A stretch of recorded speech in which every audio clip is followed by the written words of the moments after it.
Hello friend, पंचायती राज का ये चौथा क्लास है आपका, जिसमें आप पेसा एक्ट 1996 के बारे में पढ़ेंगे। चलिए क्लास को स्टार्ट करते हैं। पेसा एक्ट 1996, जिसका पूर्ण रूप होता है पंचायत एक्सटेंशन शेड्यूल एरिया। क्या होता है इसका पूर्ण रूप? पंचायत एक्सटेंशन शेड्यूल्स एरिया, जिसका अर्थ है पंचायतों का अनुसूचित क्षेत्रों में विस्तार। इसका क्या अर्थ है? पंचायतों का अनुसूचित क्षेत्रों में विस्तार। इसकी विस्तार की जरूरत क्यों पड़ी पंचायतों के क्षेत्र में, पंचायतों का अनुसूचित क्षेत्रों में? क्योंकि जो 73वां संविधान संशोधन अधिनियम 1992 था, ये आपका जब लागू हुआ तो ग्राम पंचायत को संवैधानिक दर्जा प्राप्त हुआ। और जो ग्राम पंचायत है वो राज्य सूची का विषय था। और राज्य सूची आपका राज्य सरकार के अंतर्गत आता है। और राज्य सरकार का जो ये ग्राम पंचायत का कोई भी कानून राज्य के जो विधानमंडल होता है उसके द्वारा बनाया जाता है। तो इसलिए जो अनुसूचित क्षेत्र और जनजाति क्षेत्र हैं, वहां पर इसकी जो प्रासंगिकता थी वो बहुत सीमित थी और किसी ऊपरी स्तर का कोई दबाव नहीं था। ये संविधान के 243 एम में दिया गया है। यहाँ पे आप देख रहे होंगे, मैं इसको मेंशन करा है।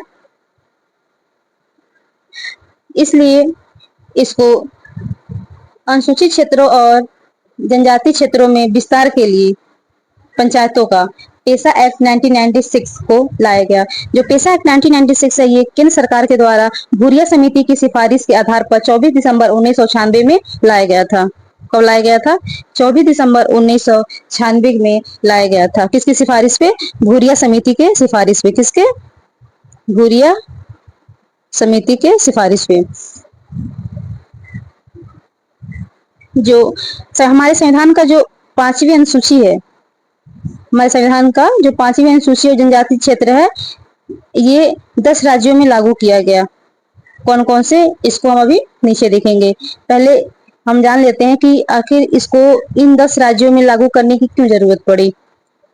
देखिए नीचे, अनुसूचित क्षेत्रों के निवासियों को ग्राम सभाओं के माध्यम से ग्राम प्रणाली से जोड़ा जाए, इससे स्थानीय स्वशासन का विकास होगा। अब देख सकते हैं यहाँ पे जो अनुसूचित क्षेत्र थे उनके निवासी जो ग्राम सभाओं के माध्यम से ग्राम प्रणाली से जोड़ा जाए और वहां पे जो स्थानीय स्वशासन का विकास हो सके, ताकि जो वहां के अनुसूचित क्षेत्रों के जो निवासी हैं वो अपना स्वयं का शासन चला सकें। क्योंकि वहां पे वो नहीं चाहते कि कोई बाहरी उनके आंतरिक क्षेत्रों में हस्तक्षेप करे। इसका प्रावधान देख लीजिए। जो ग्राम सभा को पूर्ण अधिकार प्रदान किया गया है, जो ग्राम सभा है, जो ये पेसा एक्ट 1996 है, उसके तहत जो अनुसूचित क्षेत्र हैं उनको पूर्ण अधिकार प्रदान किया गया है। और कोई उच्च स्तर ग्राम सभा के अधिकारों को सीमित नहीं कर सकता। क्या है? कोई जो उच्च स्तर के जो ग्राम सभा के अधिकारी हैं वो सीमित नहीं कर सकते हैं। जो ग्राम सभा के जो अधिकार हैं उसको सीमित नहीं कर सकते हैं। और तीसरा पॉइंट आप देख लीजिए, इट्स बहुत इंपॉर्टेंट है आपके लिए, क्योंकि जो पेशा कानून है वो आदिवासी का नींव है। क्या है? पेशा कानून को आदिवासी का नींव कहा गया है। और इसका मंत्रालय कौन है? जो पेशा एक्ट 1996 है, इसका मंत्रालय है पंचायती राज मंत्रालय। क्या है? ये पंचायती राज मंत्रालय के अंतर्गत आता है। आपने ऊपर देखा था कि 5वीं अनुसूची और जनजाति क्षेत्रों में को 10 राज्यों में लागू किया गया था, तो वो देख लीजिए आप। पहला आपका आंध्र प्रदेश, जहाँ पे पेसा एक्ट 1996 को लागू किया गया। दूसरा है छत्तीसगढ़, तीसरा है गुजरात, चौथा है हिमाचल प्रदेश, पांचवा है झारखंड, छठा है मध्य प्रदेश, सातवां महाराष्ट्र, आठवां उड़ीसा, नौवां राजस्थान, 10वां तेलंगाना। इन सभी राज्यों को आप लोग ध्यान में रखिएगा, क्योंकि ऑप्शन में आपको दे देगा निम्नलिखित में पेशा एक्ट कहाँ लागू नहीं किया गया है। क्वेश्चन में क्या रहेगा? निम्नलिखित में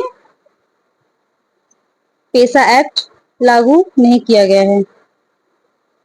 ऑप्शन आपका रहेगा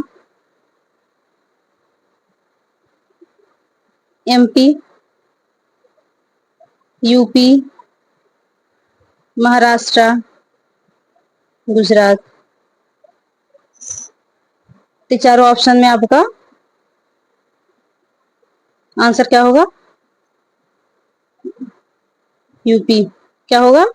यूपी, क्योंकि एमपी में भी लागू है, महाराष्ट्र में भी लागू है और गुजरात में भी पेसा एक्ट कानून लागू है। क्लास यहीं पे समाप्त होता है। आप लोग इस पीडीएफ को अच्छे से पढ़िएगा, क्लास को एक से दो बार देखिएगा, आपको बहुत अच्छे तरीके से समझ में आएगा। ऐसे ही वीडियोस देखने के लिए, अच्छे कंटेंट देखने के लिए, समराइज जो समरी मैं लेकर आ रही हूँ उसको देखने के लिए आप इस चैनल को सब्सक्राइब करिए और बेल आइकन को जरूर दबाइए। धन्यवाद।